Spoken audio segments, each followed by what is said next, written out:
नमस्कार, स्वागत है आप सभी का कमोडिटी सुपरफास्ट में। आपके साथ मैं हूं नेहानंद। बतौर एक्सपर्ट हमारे साथ एसएमसी कमोडिटीज की वंदना भारती शो में शामिल हो चुकी हैं। वंदना जी, गुड आफ्टरनून, बहुत स्वागत है आपका। आज फोकस मसालों पे रहेगा क्योंकि हमने देखा हल्दी ने एक लंबी 6 महीने की जो रैली दिखाई, 6-8 महीने की 200% का स्ट्रेंथ वहां देखने को मिला। उसके साथ साथ जीरा जो कि काफी लगाड़ था, उसकी कीमतों में भी स्ट्रेंथ आई और धनिया में भी हमने देखा है ऑलमोस्ट 7.5 से 14% की स्ट्रेंथ पिछले कुछ हफ्तों में दिखी है। वंदना जी, आज भले ही सारे मसालों में हम देख रहे हैं प्रेशर के साथ ट्रेड हुआ है, लेकिन बैक हिस्ट्री देखें तो अच्छी स्ट्रेंथ दिखी है। पहले तो हल्दी में बताइए, इतनी तेजी के बाद क्या सलाह होगी? नेहा, 8 हफ्तों से ये तेजी थी हल्दी में और लगातार हम लोगों ने अपसाइड मूव ही आता हुआ देखा और काफी स्ट्रांग मूवमेंट यहाँ पे कह सकते हैं कि हल्दी में आई है।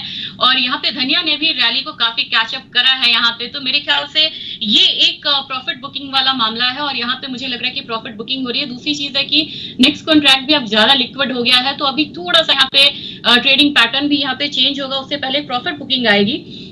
मुझे नहीं लग रहा कि बहुत ज्यादा पैनिक हल्दी में है यहाँ पे और बहुत ज्यादा कोई शार्प फॉल यहाँ पे आएगा, लेकिन एक प्रॉफिट बुकिंग की वजह से निचले स्तर तक का जो लेवल है वो मुझे लग रहा है कि करीब करीब 18,200 18,100 तक का जो लेवल है वो यहाँ पे देखने को मिलेगा और वहां पे फिर से एक अच्छी बाइंग आ सकती है। खासकर स्पॉट बाइंग यहाँ पे सपोर्ट करेगा हल्दी को, फ्यूचर्स में भी, डेरिवेटिव प्लेटफॉर्म पे भी बाइंग लाने में। तो अगर आज की बात की जाए तो मुझे लग रहा है यहाँ पे सेलिंग करके चलना चाहिए। 18,250 के करीब सेलिंग करनी चाहिए। 18,500 का टारगेट होगा, स्टॉप लॉस लगाना होगा यहाँ पे 18,900 का। पोजिशनल कॉल में यहाँ पे 2 से 3 ट्रेडिंग सेशन की सेलिंग की रहेगी 18,100 का। लेकिन कोई यहाँ पे मिड टर्म लेके ध्यान लगा के बैठे हैं कि उन्हें खरीदना है, तो मुझे लग रहा है कि 18,000 18,200 के रेंज में उन्हें अच्छा अपॉर्चुनिटी मिलेगा बाइंग के लिए हल्दी में। ऑलराइट, जीरे में क्या व्यू बन रहा है? क्योंकि ये एक ऐसी कमोडिटी जिसने 6 महीने में 60-70% गवाए और अब 2 हफ्तों में हमने देखा है कि कुछ स्ट्रेंथ 12-13% की दिख रही है। कितनी रिलायबल है ये स्ट्रेंथ? क्या खरीदारी बनती है इन स्तरों पे? इसमें अगर हम कॉन्ट्रैक्ट वाइज देखें तो काफी बैकवर्डेशन में ट्रेड हो रहा है। मार्च 27,100 के करीब है, तो यहाँ पे अप्रैल जो है वो 25,600 के करीब है। तो करीब करीब हम कह सकते हैं कि 1,400 रुपए का यहाँ पे एक बैकवर्डेशन है और ये मुझे लग रहा है कि ये गैप फिल होना चाहिए और आने वाले समय में मुझे लग रहा है कि 22,000 23,000 एक रेंज बनना चाहिए, जहां पे कि बार बार जीरा एक अपसाइड मूव ले रहा है, लेकिन ऊपर का रेंज भी इसमें तय है। जब भी ये 27-28,000 की तरफ जाता है एक प्रॉफिट बुकिंग होती है। तो करीब करीब नेचुरल गैस वाली मूवमेंट है, जो डाउनसाइड रिस्क यहाँ पे कम दिख रहा है, अपसाइड पोटेंशियल यहाँ पे बहुत ज्यादा नहीं है, लेकिन यहाँ पे लग रहा है 28,000 तक एक मूव आ सकती है। तो मेरे ख्याल से मैं अप्रैल कॉन्ट्रैक्ट में यहाँ सलाह देना चाहूंगी। फिलहाल तो है कि 25,650 के करीब यहाँ पे सेलिंग करनी चाहिए, 25,200 का टारगेट रखना होगा, स्टॉप लॉस यहाँ पे लगाना होगा 25,800 का। लेकिन जो पोजिशनल ट्रेडर है उन्हें मैं कहूंगी कि 25,000 काफी बढ़िया लेवल है जहां पे आप बाइंग कर सकते हैं।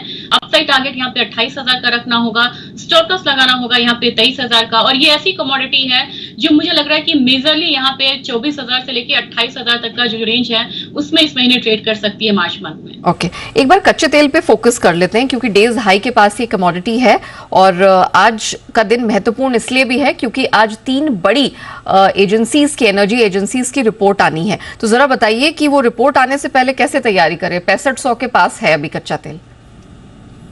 जी, एक रिकवरी दिखा रहा है ये मॉर्निंग ट्रेडिंग सेशन से। हालांकि न्यूज भी आई है कि लगातार छठे साल यूएस ने रिकॉर्ड प्रोडक्शन यहाँ पे करा है, लेकिन इसके पहले एक मूवमेंट आ रही है और साथ में देखा जाए तो कुछ यहाँ पे पॉजिटिव ट्रिगर्स भी हैं। तो बहुत ज्यादा यहाँ पे बाइंग की मैं सलाह नहीं दूंगी। मुझे लग रहा है कि 6800 करंट रैली में 6800 एक रेजिस्टेंस फेस कर सकता है इस कमोडिटी में। तो मेरे ख्याल से 6500 के करीब यहाँ पे बाइंग करनी चाहिए, टारगेट होना चाहिए 6600 का, स्टॉप लॉस लगाना होगा 6450 का। और जो अगर 2 से 3 दिन का ध्यान रखिए, कल की इन्वेंट्री काफी इंपॉर्टेंट है क्योंकि गैसोलीन की इन्वेंट्री कम होकर आती है लेकिन क्रूड की इन्वेंट्री बढ़ती ही रहती है। तो मेरे ख्याल से यहाँ पे 6600 से 6650 इससे ऊपर रेंज का टारगेट बाय साइड का नहीं रखना चाहिए। चलिए, क्योंकि हम देख भी रहे हैं कि यहाँ पर कुछ रेजिस्टेंस फेस करता हुआ कच्चा तेल दिखा भी है हाल फिलहाल में। जिंक पे क्या व्यू बन रहा है? क्योंकि ये कमोडिटी ऑलमोस्ट 6 हफ्ते के हाइस के पास है, अच्छी स्ट्रेंथ हमने यहाँ पर बनती हुई देखी है। Is it here to stay? इस समय क्या सलाह होगी क्योंकि जिंक में भी कुछ स्ट्रेंथ दिख रही है?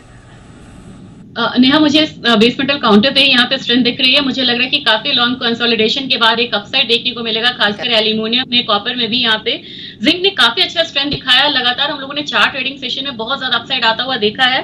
ये अपसाइड थोड़ा सा कंटिन्यू कर सकता है, क्योंकि जो 3 मंथ्स एलएमई कॉन्ट्रैक्ट है वहां भी जो सिग्नल है वो पॉजिटिव है, और यहाँ पे रेशियो भी है, वो भी यहाँ पे सजेस्ट कर रहे हैं टीसीआरसी रेशियो कि एक पॉजिटिव साइड ही रहना चाहिए कमोडिटी को। तो मेरे ख्याल से 224 के करीब, थोड़ा 50 से नीचे आए वहां पे बाइंग करनी चाहिए। 226 का टारगेट रखना होगा, स्टॉप लॉस लगाना होगा 223 का, और थोड़ा सा अगर हम यहाँ पे होल्ड करके चलते हैं तो 228 का भी टारगेट जिंक में यहाँ पे एक बार ही आ सकता है। कॉपर में भी हमने देखा है कि इंटरनेशनली भी 8600 के ऊपर अपने आप को एलएमई पे होल्ड कर रहा है, और घरेलू बाजार में भी सारे मेटल्स में अब तक का सबसे रिलायबल परफॉर्मेंस यहां देखने को मिला है। तो क्या माना जाए, यहां से स्ट्रेंथ अभी जारी रहेगी, खरीदारी बनती है? जी, जाम्बिया में भी एक हॉल्ट आया है प्रोडक्शन में, और चाइना बाहर का भी मार्केट देख रहा है कॉपर को इंपोर्ट करने के लिए, क्योंकि सप्लाई टाइटनेस है यहाँ पे कॉपर में, खासकर रिफाइंड कॉपर में। तो मुझे लग रहा है कि अभी यहाँ पे पोजिशनली भी इस कमोडिटी में अपसाइड में ही रहना चाहिए। 737 के करीब यहाँ पे बाइंग की सलाह रहेगी, 743 का टारगेट होगा, स्टॉप लॉस यहाँ पे लगाना होगा 735 का।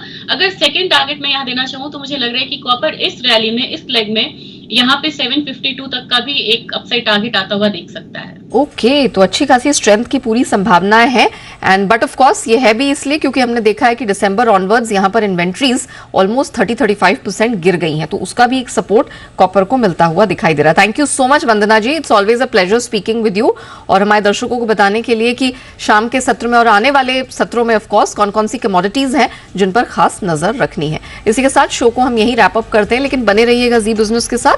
ब्रेक के उस पार लेकर आएंगे न्यूज लाइव। नमस्कार।